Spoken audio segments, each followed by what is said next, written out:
الحمد لله وكفى وسلام على عباده الذين اصطفى أما بعد فأعوذ بالله من الشيطان الرجيم بسم الله الرحمن الرحيم ولما توجه تلقاء مدين قال عسى ربي أن يهديني سواء السبيل ولما ورد ماء مدين وجد عليه أمة من الناس يسقون ووجد من دونهم امرأتين تذودان قال ما خطبكما قالتا لا نسقي حتى يصدر الرعاء وأبونا شيخ كبير صدق اللہ العظیم۔ محترم بزرگ و عزیز دوستو، سورہ قصص میں اللہ تعالیٰ نے حضرت موسیٰ علیہ السلام کا واقعہ بیان فرمایا ہے۔ جو آیتیں آپ حضرات کے سامنے پڑھی گئی، اس میں اللہ تعالیٰ نے وہ واقعہ بیان فرمایا کہ جب حضرت موسیٰ علیہ السلام نے بنی اسرائیل کے ایک فرد اور ایک فرعونی اور قبطی کے درمیان میں جب بحث و مباحثہ اور جھگڑا ہوا اور حضرت موسیٰ علیہ السلام نے قبطی کو ایک تھپڑ مارا جس کے نتیجے میں وہ ہلاک ہو گیا، تو یہ خبر پھیلی تو سرکار کی طرف سے اریسٹ کا وارنٹ جاری ہوا، حضرت موسیٰ علیہ السلام کو گرفتار کرنے کا اعلان کیا گیا۔ تو یہ جب آپس میں ان کے مشاورت ہو رہی تھی اور مشورہ ہو رہا تھا اور یہ آرڈر پاس کیا جا رہا تھا، تو وہی انہی لوگوں میں سے ایک آدمی جو حضرت موسیٰ علیہ السلام کا خیرخواہ تھا، وہ جلدی سے آ کر حضرت موسیٰ علیہ السلام کو اس نے بتایا اور باخبر کیا کہ ایسی ایسی بات ہے کہ تمہاری گرفتاری کا وارنٹ جاری ہو چکا ہے، تو لہذا تم یہاں سے نکل جاؤ، شہر چھوڑ کر باہر چلے جاؤ۔ تو حضرت موسیٰ علیہ السلام مصر چھوڑ کر مدین کی طرف چل دیے۔ مدین یہ ملک شام کا ایک شہر ہے اور فرعون کی حکومت میں یہ داخل نہیں تھا، تو اس لیے حضرت موسیٰ علیہ السلام مصر سے مدین کی طرف چلے گئے، اور مدین میں جو آبادی تھی وہ حضرت ابراہیم علیہ السلام کی اولاد کی آبادی تھی، اور حضرت موسیٰ علیہ السلام بھی اسی نسل سے ہیں۔ تو لہذا حضرت موسیٰ علیہ السلام کو اطمینان ہوا کہ ہماری جان پہچان کی آبادی ہے، وہاں چلیں گے، اور وہاں فرعون کا بھی کوئی تسلط نہیں ہے، اس کی بھی کوئی حکومت نہیں ہے، تو لہذا کوئی خوف نہیں ہے۔ تو حضرت موسیٰ علیہ السلام مدین کی طرف چلے۔ جب مدین شہر میں داخل ہوئے تو ایک کنویں کو دیکھا کہ بہت سارے لوگ جمع ہیں، بہت سارے چرواہے اپنے جانوروں کو پانی پلا رہے ہیں، اور دو لڑکیاں ہیں جو کنارے اپنے بکریوں کو لے کر کھڑی ہوئی ہیں۔ حضرت موسیٰ علیہ السلام نے ان دو لڑکیوں سے پوچھا کہ تمہارا کیا معاملہ ہے؟ سب اپنے جانوروں کو پانی پلا رہے ہیں اور تم یہاں کنارے کھڑی ہوئی ہو۔ تو ان بچیوں نے، ان لڑکیوں نے کہا کہ یہ چرواہے جب پانی پلا کر اپنے جانوروں کو فارغ ہو جاتے ہیں تو اس کے بعد ہم اپنے جانوروں کو پانی پلاتے ہیں، ہم درمیان میں گھس کر مزاحمت کر کے اور ان مردوں سے اختلاط کر کے ہم اپنے جانوروں کو پانی نہیں پلاتے ہیں۔ حضرت موسیٰ علیہ السلام نے دیکھا تو حضرت موسیٰ علیہ السلام نے ان لڑکیوں کی بکریوں کو خود لے کر ان جانوروں کو سیراب کر دیا۔ نتیجہ یہ ہوا کہ یہ بچیاں ذرا جلدی گھر پہنچ گئیں، تو ان کے والد نے پوچھا کہ تم آج جلدی کیسے آ گئی؟ تو انہوں نے یہ سارا قصہ سنایا کہ ایک آدمی جس نے ہماری مدد کی، ہمارا تعاون کیا اور ہمارے جانوروں کو سیراب کیا، جس کے نتیجے میں ہم جلدی آ گئے۔ ورنہ تو ہوتا یہ تھا کہ یہ چرواہے اپنے جانوروں کو پانی پلانے کے بعد کنویں پر ایک بڑا پتھر رکھ دیتے تھے تاکہ کوئی دوسرا پانی نہ پلائے، اور یہ بچیاں جو بچا کچا پانی وہاں پڑا ہوا رہتا تھا وہ پانی اپنے جانوروں کو پلا کر واپس ہو جایا کرتی تھی۔ حضرت موسیٰ علیہ السلام نے ان کے جانوروں کو ذرا جلدی سیراب کر دیا، جس کے نتیجے میں جلدی پہنچ گئے۔ تو والد نے دریافت کیا تو وجہ انہوں نے بتائی، تو ان کے والد نے ان 2 بچیوں میں سے ایک بچی سے کہا کہ جا کر تم اس آدمی کو بلا کر لاؤ، وہ ہمارا محسن ہے، اس کے احسان کا بدلہ اس کو دینا چاہیے۔ تو چنانچہ وہ ایک لڑکی با حیا انداز میں حیا کے تقاضوں کو پورا کرتے ہوئے آئی اور آ کر اس نے کہا کہ ہمارے والد آپ کو بلا رہے ہیں تاکہ آپ نے جو احسان ہم پر کیا ہے اس کا بدلہ دیں۔ تو چنانچہ حضرت موسیٰ علیہ السلام ان کے ساتھ چلے۔ وہاں جب پہنچے تو وہاں پہنچنے کے بعد ساری باتیں ہوئی اور سارا قصہ سنایا گیا۔ تو اس کے آگے اور لمبی تفصیل ہے۔ دراصل مجھے یہ پورا واقعہ بیان نہیں کرنا ہے، اس واقعے سے جو سبق ہمیں ملتا ہے وہ بیان کرنا ہے۔ جیسے قرآن کا جو اسلوب ہے اور قرآن کا جو انداز ہے بیان کا، کہ اللہ تعالیٰ نے جو واقعات بیان فرمائے ہیں وہ صرف قصوں کے طور پر نہیں بیان فرمائے ہیں، ہر قصے میں امت محمدیہ کے لیے اور قیامت تک آنے والے انسانوں کے لیے بڑا سبق ہے۔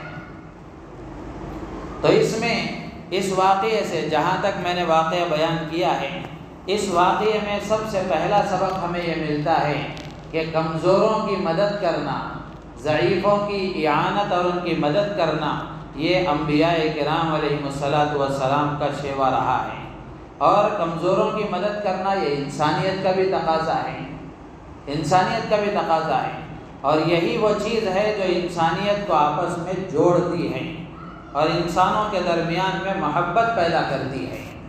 اللہ کے نبی علیہ السلام کی زندگی کو ہم دیکھیں گے تو اللہ کے نبی علیہ السلام نے کمزوروں کی مدد کرنا، ضرورت مندوں کے کام آنا، یہ آپ کے وہ اوصاف ہیں جو نبوت سے پہلے بھی پائے جاتے تھے۔ نبوت سے پہلے آپ کے اندر یہ اوصاف موجود تھے۔ جب آپ پر وحی نازل ہوئی اور وحی کی وجہ سے جو آپ پر کیفیت طاری ہوئی تھی گھبراہٹ کی، اور آپ گھر تشریف لائے، کب کبھی طاری تھی، گھبراہٹ طاری تھی، اپنی اہلیہ حضرت خدیجہ رضی اللہ تعالیٰ عنہ سے جب عرض کیا کہ ایسا محسوس ہوتا ہے کہ میری جان نکل جائے گی، تو حضرت خدیجہ رضی اللہ تعالیٰ عنہ نے تسلی دیتے ہوئے فرمایا تھا، کلا واللہ لا یخزیک اللہ ابدا، ایسا ہرگز نہیں ہو سکتا، قسم ہے خدا کی، اللہ آپ کو رسوا نہیں کرے گا، ضائع نہیں کرے گا۔ کیوں نہیں کرے گا؟ یہ نہیں فرمایا کہ آپ خدا کی بہت عبادت کرتے ہیں اور آپ ذکر و اذکار بہت کرتے ہیں، تسبیحات بہت پڑھتے ہیں، بلکہ جو اوصاف حضرت خدیجہ رضی اللہ تعالیٰ عنہ نے گنائے وہ اوصاف ہمیں اس وقت اپنے ملک میں اپنے اندر پیدا کرنے کی ضرورت ہے۔ تو حضرت خدیجہ نے فرمایا، کلا واللہ لا یخزیک اللہ ابدا انک لتحمل الکل وتصل الرحم وتکسب المعدوم وتعین علی نوائب الحق، کہ آپ ضرورت مندوں کے کام آتے ہیں، بوجھ اٹھانے والوں کا بوجھ آپ اٹھا لیتے ہیں، اور جہاں کہیں آسمانی بلائیں اور آفتیں آ جاتی ہیں وہاں آپ ان لوگوں کی مدد کرتے ہیں۔ تو آپ کے اندر یہ اوصاف ہوتے ہوئے اللہ آپ کو ضائع نہیں کرے گا۔ تو یہ کمزوروں کی مدد کرنا اور ضرورت مندوں کی ضرورت کو پورا کرنا اور ضرورت مند بندوں کے کام آنا، یہ وہ اوصاف ہیں جو انبیاء کرام علیہ السلام کے اندر متفقہ طور پر پائے جاتے تھے۔ اور اللہ کے نبی علیہ السلام نے اپنی پوری زندگی کے ذریعے سے ایک تو قولی پیغام بھی آپ نے دیا، بہت ساری حدیثوں میں آپ نے اس کے فضائل بیان فرمائے، اور اس کے علاوہ آپ کی پوری زندگی شاہد ہے کہ آپ نے اپنی پوری زندگی انسانوں کی خدمت کے لیے وقف کی تھی۔ تو اس لیے یہ چیز ہمیں اپنے اندر پیدا کرنے کی ضرورت ہے۔ آج ہم اپنے پڑوس کا خیال نہیں کرتے، ضرورت مندوں کی ضرورت کو پورا نہیں کرتے. ہمارا مال، ہماری صلاحیتیں، ہماری جان، ہمارے اوقات، یہ سب ہمارے لیے ہی استعمال ہو رہے ہیں. جیسے مثال کے طور پر مال کو ہم لے لیں، ہماری خواہشات پر ہم پانی کی طرح پیسے بہا رہے ہیں، جبکہ پڑوس میں بھوکے موجود ہیں، پڑوس میں ضرورت مند بندے موجود ہیں، ان کی ضرورتوں کا ہمیں کوئی خیال نہیں ہے. ضرورت مند بندہ ضروری نہیں ہے کہ کوئی مسلمان ہی ہو. آپ کا پڑوس کوئی غیر مسلم ہے یا آپ کی جان پہچان میں کوئی غیر مسلم ہے، وہ ضرورت مند بندہ ہے، تو اس کی ضرورت کو پورا کرنا یہ بھی ہمارے اسلام کی ایک تعلیم کا حصہ ہے. تو اس وقت میں خاص طور سے یہ چیز اپنانے کی ہے، یہ چیز اپنانے کی ہے کہ ہم اپنی ضرورتوں کو، اپنی ضرورتوں پر کفایت شعاری کے ساتھ خرچ کرتے ہوئے اللہ کے بندوں کے کام آنا، ضرورت مند بندوں کی ضرورت کو پورا کرنا، یہ اس وقت ہمارے اندر پیدا کرنے کی ضرورت ہے. ورنہ ہم دیکھیں، جیسے ایک شادی کا ہی موقع لے لیجئے، جیسے کل بھی میں نے عرض کیا تھا، ایک رواج اگر اس وقت ایسا پڑے تو کتنی غریب بچیوں کی شادیاں ہو جائیں گی کہ اللہ نے کسی کو مال دیا ہے، صاحب ثروت بنایا ہے، وہ اپنی بچی کی شادی کر رہا ہے لاکھوں روپے خرچ کر کے، کروڑوں روپے خرچ کر کے. اگر وہ ایسا کرے کہ اس میں سے کچھ پیسہ بچا کر اپنی بچی کی شادی کے ساتھ کچھ غریب بچیوں کی شادی کا بھی انتظام کر دے تاکہ ان کی دعاؤں کے نتیجے میں اس کی زندگی صحیح بن جائے، ایسا ایک نظام اس وقت بنانے کی ضرورت ہے. حضرت مولانا خلیل الرحمن سجاد نعمانی دامت برکاتہم نے کل کی یا پرسوں کی تفسیر میں یا اس سے پہلے کسی دن کی تفسیر میں حضرت نے اس وقت ملک کے حالات پر تبصرہ کرتے ہوئے اور ہمارے مال کے بیجا استعمال پر تبصرہ کرتے ہوئے حضرت نے اس بات پر زور دیا تھا کہ کیا ہی اچھا ہوتا کہ مسلمان اس رخ پر پڑ جائیں. جیسے مثال کے طور پر اگر کوئی صاحب ثروت ہے، 70 لاکھ، 1 کروڑ 50 لاکھ روپے اگر اپنی بچی کی شادی میں خرچ کر رہا ہے، تو اگر وہ کچھ کم کر کے ایک 10-20 لاکھ روپے کسی غریب کی شادی پر لگا دیں تو کتنی غریب بچیوں کی شادی ہو جائے گی، اور کتنے بھوکوں کو کھانا مل جائے گا، کتنے ننگوں کے لیے کپڑے کا انتظام ہو جائے گا، اور کتنے بے سہاراؤں کا سہارا ہو جائے گا.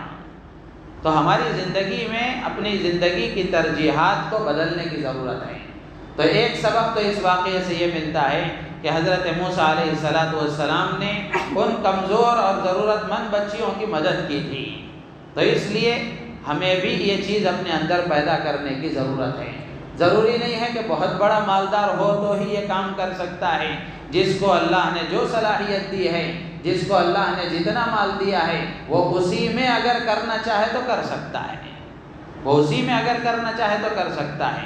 شرط یہ ہے کہ آدمی ارادہ کرے اور جذبہ پیدا کرے. تو ایک سبق اس سے یہ ملتا ہے. دوسرا سبق اس سے یہ ملتا ہے کہ حضرت موسیٰ علیہ السلام نے ان بچیوں سے بات کی تھی. تو علماء نے مسئلہ لکھا ہے، وقت ضرورت اگر کسی اجنبی عورت سے بات کرنے کا موقع ہو جائے تو بات کرنے میں کوئی حرج نہیں ہے، جب تک کہ کسی فتنے کا اندیشہ نہ ہو، جب تک کہ کسی فتنے کا اندیشہ نہ ہو. اگر فتنے کا اندیشہ ہے تو گفتگو نہیں ہونی چاہیے، یا پھر اتنی لمبی گفتگو نہیں ہونی چاہیے کہ آدمی فتنے تک پہنچ جائے. ضرورت کی بات ہے، ضرورت کی حد تک مکمل ہو جائے. تو یہ سبق بھی اس سے ہمیں ملتا ہے. اور اسی طریقے سے ایک سبق یہ بھی ملتا ہے کہ حضرت موسیٰ علیہ السلام نے ان کی جب مدد کی اور انہوں نے جا کر اپنے والد کو سنایا، تو والد نے ایک لڑکی کو، ان 2 لڑکیوں میں سے ایک لڑکی کو ان کے پاس بھیجا. والد نے بھیجا کہ جا کر تم اس آدمی کو بلا کر لاؤ. تو آ کر لڑکی کیا کہہ رہی ہے؟ ان ابی یدعوک لیجزی لک اجر ما سقیت لنا. آ کر وہ لڑکی حضرت شعیب علیہ السلام کی بیٹی تھی. آ کر وہ کہہ رہی ہیں کہ میرے والد آپ کو بلا رہے ہیں، میرے والد آپ کو بلا رہے ہیں. بولنے کا جو انداز ہے اسی سے پتہ چلتا ہے، اگرچہ کہ اس وقت میں پردے کے کوئی احکامات نہیں تھے. خود اسلام کے آنے کے بعد بھی مدینے کی ہجرت سے پہلے پردے کے احکامات نازل نہیں ہوئے تھے.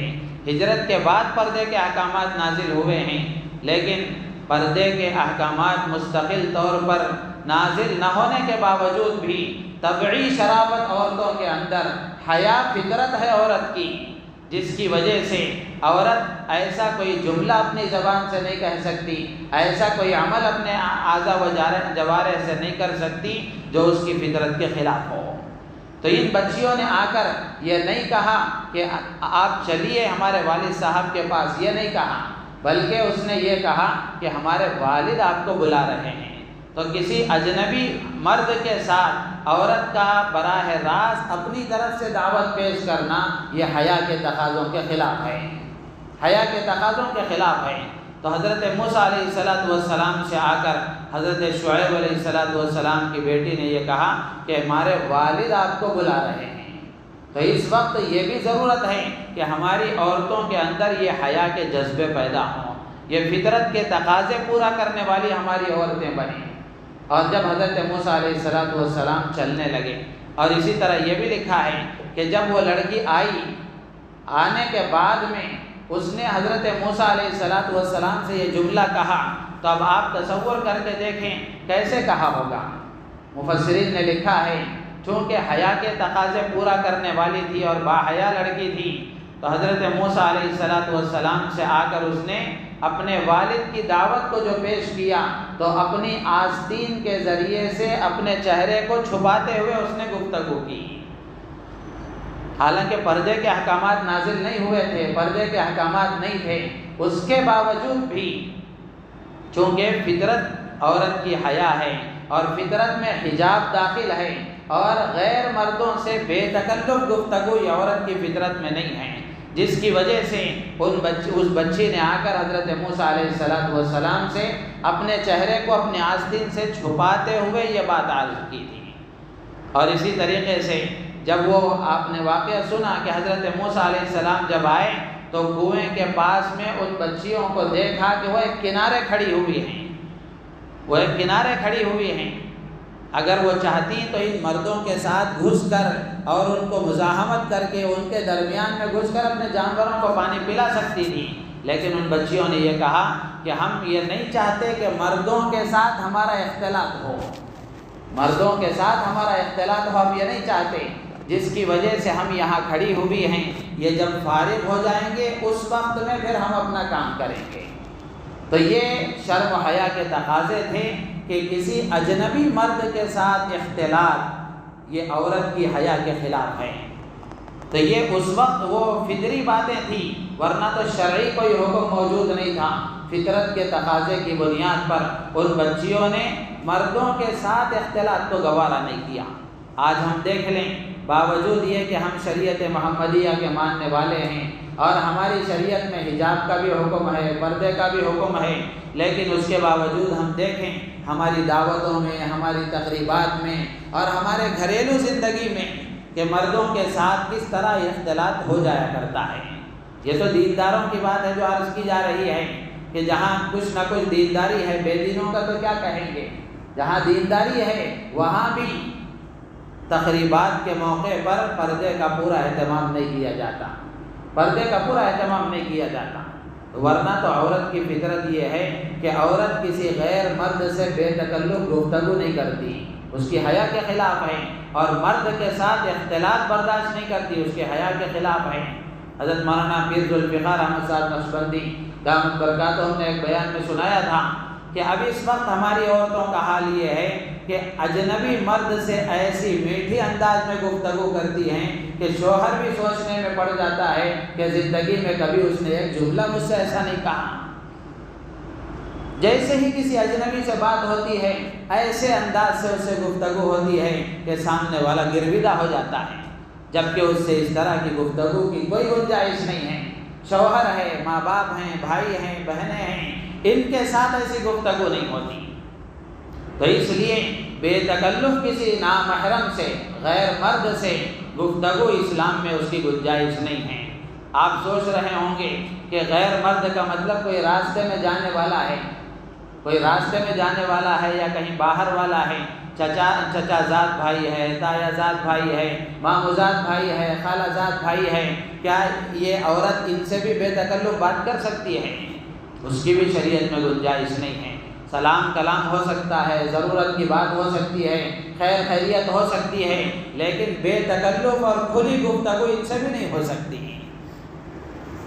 تو اس لیے ہم اپنے گھروں میں اس کو پیدا کرنے کی ضرورت ہے۔ پردے کا نظام ہمارے گھر میں آئے گا اور ہماری عورتیں پردے کی پابند بنے گی تو پھر حکومتوں کو کوئی قانون بنانے کی ضرورت نہیں ہے، حکومتوں کو کوئی قانون بنانے کی ضرورت نہیں ہے۔ حکومتوں نے قانون بنایا اور ان کا قانون چل گیا، وہ اس لیے چل گیا کہ خود ہم اس کے پابند نہیں ہیں۔ اگر ہم اس کے پابند ہوتے اور اگر ہم نے اس کا پورا لحاظ کیا ہوتا تو اللہ کی طرف سے ضرور اعانت اور مدد ہوتی۔ آپ خود اندازہ کر کے دیکھیں، جو ہماری بچیاں اسکول کو حجاب پہن کر جاتی ہیں یا کالج کو حجاب پہن کر جاتی ہیں، کیا وہ فنکشن ہال میں بھی ویسے جاتی ہیں؟ تقریبات میں بھی ویسے جاتی ہیں؟ تقریبات میں بھی ویسے نہیں جاتی ہیں۔ تو اگر یہ دونوں جگہ پر یکسانیت ہوتی اور سب جگہ حجاب کا معاملہ صحیح ہوتا اور ہماری مسلمان عورتیں اگر حجاب کی پابند ہوتی تو اللہ کی طرف سے اس کا پورا انتظام ہوتا، حکومت کے قانون بنانے کی کوئی ضرورت نہیں پڑتی۔ تو یہ اس واقعے کے ذریعے سے یہ سبق ہمیں حاصل ہوتے ہیں۔